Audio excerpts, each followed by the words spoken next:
Hola, mi nombre, Germán Alberto Pardo Oviedo. Yo soy psicólogo clínico y soy el director de Fundación Yo Creo.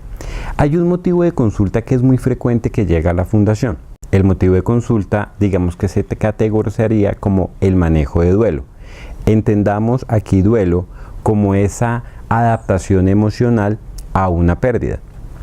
Pero esa adaptación no solamente sucede a nivel emocional. Te lo digo de esa manera, pues porque así es la definición como está escrita. Pero esa adaptación debe suceder a diferentes niveles. Por ejemplo, a nivel físico, a nivel mental, a nivel actitudinal, a nivel emocional. Y esas pérdidas, existen diferentes tipos de pérdidas. Hoy te voy a hablar desde una autora que se llama Elizabeth Kubler-Ross, que ella es la, digámoslo así, la pionera en colocar cuáles son las fases de la elaboración del duelo, y curiosamente lo que ella planteó por allá en la década de los 60 actualmente sigue vigente. Cuando estoy hablándote de una pérdida, voy a hablar de 5 tipos de pérdida, donde las 2 primeras son consideradas las más importantes. Te las voy a nombrar. La primera sería el duelo o la pérdida de un ser querido por fallecimiento. Es cuando una persona muy cercana ha fallecido y pues se pasa por toda la parte de la elaboración del duelo para saber cómo seguir adelante. La segunda fue lo primero que comenzó a hacer Elizabeth Kubler, que es todo lo que es decirle a una persona: señor, usted tiene una enfermedad terminal, su expectativa de vida es bastante corta, por lo tanto le queda un periodo de vida bastante corto. Hace muchos años, por ejemplo, decirle a alguien que tenía cáncer, eso era considerado una enfermedad como una sentencia de muerte. Gracias a los avances de la medicina, gracias a los avances de la sociedad, ya el cáncer es una enfermedad que se puede tratar y la expectativa de vida ha aumentado significativamente. Pero en ese entonces, con esta y otras enfermedades, pues era considerado, como digo, una sentencia de muerte. Entonces, la pérdida como de la vida, o sea, la preparación para una pronta muerte. La tercera tiene que ver con la pérdida de una relación, principalmente relaciones de pareja. Tenía una pareja, terminó con ella, tengo que hacer el duelo. La cuarta es la pérdida de una situación. Por ejemplo, los que se jubilan, los que terminan un periodo académico, sea universitario o del colegio, y saben que tienen que elaborar un duelo pues porque ya no va a continuar con esas personas. Y la última tiene que ver el duelo o la pérdida de un objeto. Es aprender a vivir con ese celular, sin ese celular, perdón, que se me perdió, que me robaron, etcétera, etcétera. Cuando Elizabeth Kubler-Ross empezó sus investigaciones, ella empezó a trabajar justamente con lo que un rato yo les decía, que es con el caballero: usted tiene una enfermedad terminal, entonces usted tiene que pues prepararse para ese momento. Pero cuando ya estas personas fallecen, ella pasó a una segunda etapa que tiene que ver con la familia. La persona ha fallecido y la familia es la que hace la elaboración. Esa es su segunda. A mí la tercera ya también me llama mucho la atención, porque como científico ella comenzó a trabajar entrevistando personas que tuvieron experiencias cercanas a la muerte. Y digamos que su última literatura está hablando exactamente de eso, donde plantea una postura bastante interesante al respecto de qué es lo que sucede.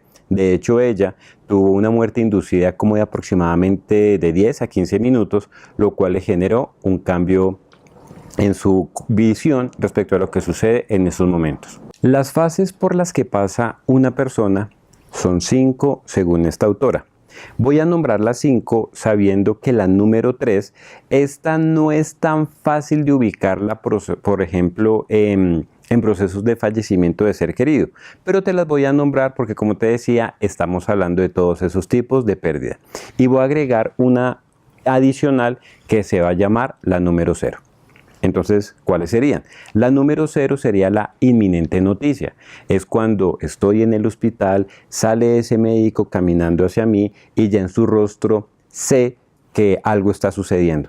Es cuando recibo esa llamada y me comentan que algo sucedió. Es cuando veo la situación y de alguna manera sé que algo diferente está sucediendo. Las siguientes 3 etapas, curiosamente, podríamos decir que es ¿cómo llamarlo? Es los intentos fallidos que hace la mente para no hacer el duelo. ¿Por qué? Porque pues el duelo puede tener una respuesta dolorosa. Entonces, esas son las trampas que utiliza nuestra mente para no hacer ese duelo.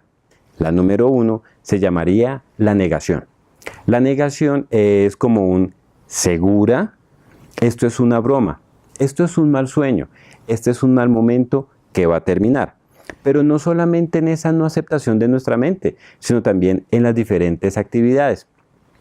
Estuve trabajando con una familia que cuando llegaron conmigo, más que todo fue la pérdida del esposo y pues yo trabajé pues con la viuda y con sus hijos.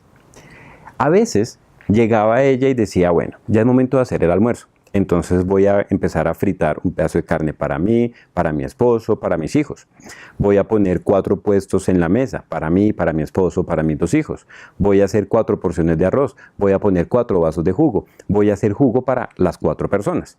Y cuando llegaban los hijos del colegio, ella decía, ok, esperemos que llegue su papá para... Y en ese momento ella se daba cuenta que ella hizo un almuerzo para una persona que no va a estar, porque su mente se negaba a aceptar que el caballero ya no iba a llegar. Son las personas que siguen yendo a los mismos lugares, las mismas expectativas, se siguen preparando como si la persona estuviera, pero como estoy diciendo, eso es negación. La segunda se llama culpa y rabia. Es la fase en la cual no queremos hacer el duelo y estamos mirando como si echándonos o echando la culpa a alguna persona o sintiendo rabia lográbamos resolver, evitar que lo que haya sucedido sucediese. Eso significa que no estamos haciendo el duelo, estamos desechando culpas. La culpa fue de la ambulancia, la culpa fue del tipo del carro rojo que no me dejó avanzar, la culpa fue que yo no le pedí disculpas, es que yo lo abandoné, es que tengo rabia con tal persona porque hizo tal situación. Y así todo lo que tú vas a ver. Es decir, es normal cuando unas personas que están pasando por un proceso de duelo, que tú sientas que se están autolatigando, que están buscando culpables o que tienen rabia. La tercera fase aplica en algunas situaciones. Pensemos nuevamente al comienzo de esta autora, cuando yo estaba hablando que ella estaba diciéndole a las personas que tenía una enfermedad terminal y su expectativa de vida era bastante corta. Esa fase se llama la negociación. La negociación tiene que ver con Dios, vida, doctores, tratamiento, yo mismo. Déjame llegar hasta el matrimonio de mi hija. Por favor, déjame terminar este año, déjame despedirme de las personas, dame un tiempo adicional. Pero pues son cosas que no son negociables porque de alguna manera nosotros en últimas no decidimos como en nuestro momento de fallecimiento. Entonces, pues ahí estamos viendo cómo las personas hacían un intento por alargar un poco, por no asumir esa pérdida y ahí cayeron en la fase de una negociación que pues generalmente es de tipo inútil. La número 4, voy a usar el concepto que se utilizaba antes. El concepto que se utilizaba antes se llamaba depresión. Pero la depresión es un concepto que ha venido cambiando. Por ejemplo, actualmente tú no consigues la depresión por sí sola, sino por ejemplo hablas de un episodio depresivo moderado, una depresión leve, una depresión mayor. Y es un concepto tan específico que, por ejemplo, en muchísimos casos hay que descartar una organicidad. Me explico, que ya no es porque la persona está así, sino porque en su mente, en su cerebro, perdón, algo está fallando. Entonces hay que darle un medicamento. Por eso hay otros conceptos mucho más nobles que la palabra depresión que puedo aplicar en la persona.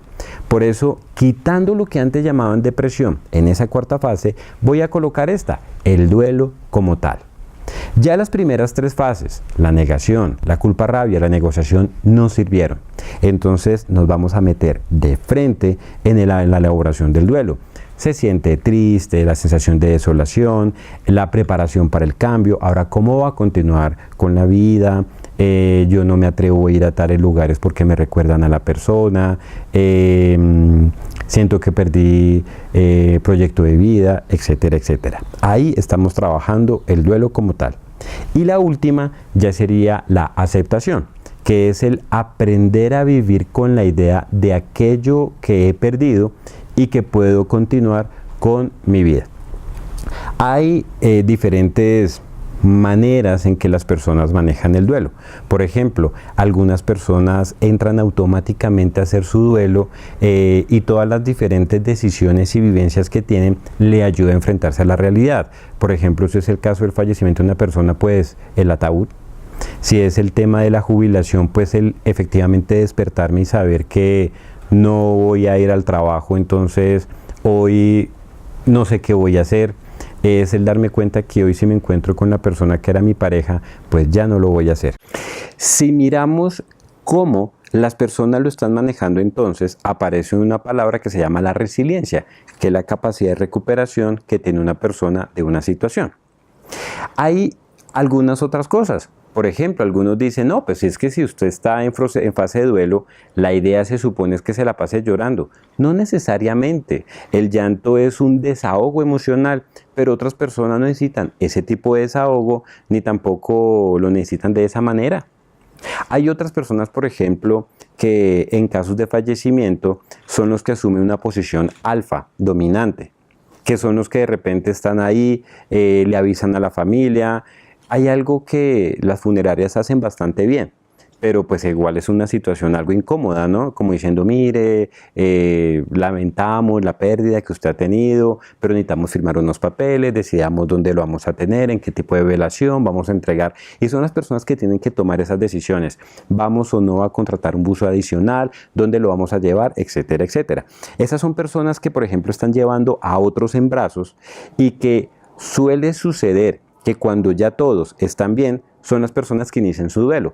Eso se podría llamar un duelo tardío. O hay algunas personas que por un tiempo largaron su fase de negación y el duelo lo empezaron mucho después de lo que se espera. No podemos hablar de cuánto es el tiempo para la elaboración de un duelo. Cada cual tiene sus ritmos y sus tiempos. Pero si ustedes me dijeran, no, doctor, dame un tiempo, yo diría que el periodo de un año es un periodo que está muy bueno para mirar cómo la persona ha pasado por todas las etapas y ha continuado con su vida, asumiendo que ha perdido el objeto que ha perdido o la persona que ha perdido y que puede continuar adelante. Ya con esto, entonces, si has pasado por una situación de pérdida, que lo más probable es que a lo largo de tu vida la respuesta es que sí, mira en qué fase estás. En negación, en culpa-rabia, en negociación, en duelo como tal o en aceptación. La segunda es que según esa inminente noticia hay que trabajar algo adicional, porque algunas personas no solamente están elaborando el duelo, sino tienen algunas imágenes que le generan un alto impacto emocional que son los que recuerdan. Yo iba manejando el carro, hubo un accidente, en ese momento un ser muy querido mío fallece, y no solamente es aprender a vivir sin esa persona, sino es también todas las imágenes y sensaciones que tuve en el momento del accidente, que eso ya tiene una connotación trauma que merece un manejo adicional. Doctor, ok, ¿qué hago? ¿En qué fase te encuentras tú? ¿En qué fase se encuentran las personas si esa pérdida afecta a varias personas? La segunda es, ya tenemos que asumir que la persona, si es un fallecimiento, no está. Entonces, si tenemos unos pendientes, algo que no se ha dicho, pues hay algunas técnicas desde la psicología y de otras prácticas que nos ayudarán a elaborar el duelo. Por ejemplo, escribir una carta, un momento de oración, encontrémonos en familia, busquemos algo que nos va a acompañar durante toda la vida, recordando que esa persona estuvo con nosotros. Otra de las sugerencias es que cuando la persona estaba viva, tenía sus objetos personales. Entonces vamos a dividirlos en 4 cosas. La primera, aquello que nadie quiere. Yo creo que las medias es algo que tal vez nadie quiere. Y ya están desgastadas esas medias que la persona tanto quería, pero ya no. Tal vez esa lo mejor destino es que se vayan a la basura. La segunda, hay objetos, sobre todo ropa, que otras personas pueden utilizar.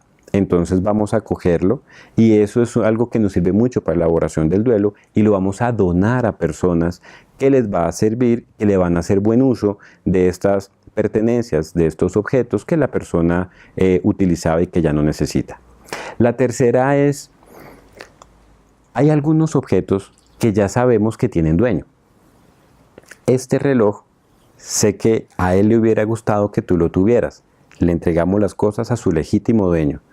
Este libro es para ti, entonces cada cual va a poder tener un algo como si fuera una herencia, un recordatorio de quien lo tuvo. La cuarta, hay cosas que no sabemos qué hacer, porque son o muy de la persona, o no nos atrevemos a moverlas, o no nos sentimos en la capacidad de tomar decisiones, o las dejamos quietas, o las guardamos en una caja, y en un periodo de 3 meses tomamos la decisión. Lastimosamente, cuando estoy hablando de estas cosas, estaba pensando que es una lástima que muchas familias se han terminado en unas grandes peleas porque en vez de acompañarse como familia en elaborar un duelo, están buscando cómo sacan una tajada y eso se vuelve una batalla campal. Por favor, evitémoslo, porque en últimas son objetos personales por los cuales no necesitamos quedar atrapados. Bueno, hay algunas otras técnicas que esas ya depende del proceso individual de cada una. Por lo tanto, no las voy a nombrar aquí porque ya esas me requieren un acompañamiento psicológico mucho más presente. Ya con esto, entonces, espero que tengas una idea de qué es el duelo, en qué situaciones tenemos duelo, cuáles son las fases y qué podríamos hacer al respecto. Aquí lo importante es que la vida no termina, la vida continúa. En algún momento nos tocará nuestro momento. Mientras tanto, sigamos viviendo esas cosas que permanentemente la vida nos está trayendo para poder seguir adelante. Bueno, entonces ya terminando con este video, espero que les haya gustado. Si te gusta, por favor pon un me gusta, compártelo con conocidos, con familiares que tal vez tú consideres que este video le pueda servir bastante. Visita mi página web www.vaguainterior.com.